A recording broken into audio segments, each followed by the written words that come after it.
माझ्या हातात आहे तो GR सापडला. हा GR जो मला मी सापडला म्हणतोय त्याची तारीख आहे 23 मार्च 1994. मागे बराच गोंधळ झाला. 23 मार्च 1994 हा GR. त्या GR चा क्रमांक आहे BCC 1093 2167 CR 141 9316B.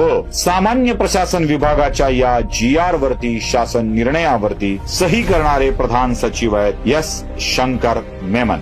या माहिती सोबत तो GR ही मी तुम्हाला आता स्क्रीनवर दाखवतोय. तो GR ही तुम्ही पूर्णपणे बघून घ्या. अनुसूचित जाती, जातीतील बौद्ध धर्म म्हणजे अनुसूचित जातीतील बौद्ध धर्म स्वीकारलेल्या व्यक्ती यांना एकूण आरक्षण होतं 13%. अनुसूचित जमाती अज आदिवासी वगैरे आपण ज्या म्हणतो त्यांच्या आरक्षणाची एकूण संख्या होती 7%. विमुक्त जाती आणि भटक्या जमाती यांच्यासाठीच आरक्षण होतं 4%. इतर मागास वर्गांसाठीचं आरक्षण होतं 10%. एकूण आरक्षणाची संख्या होती 34%. म्हणजे एकूण 34% आरक्षण होतं आणि बाकीच्या जागा रिक्त होत्या. अनुसूचित जाती, अनुसूचित जातीतील बौद्ध धर्म स्वीकारलेल्या व्यक्ती 13%, अनुसूचित जमाती 7%, विमुक्त जाती जमाती व भटक्या जमाती 4%, इतर मागासवर्ग 10%, मिळून होत होतो 34%.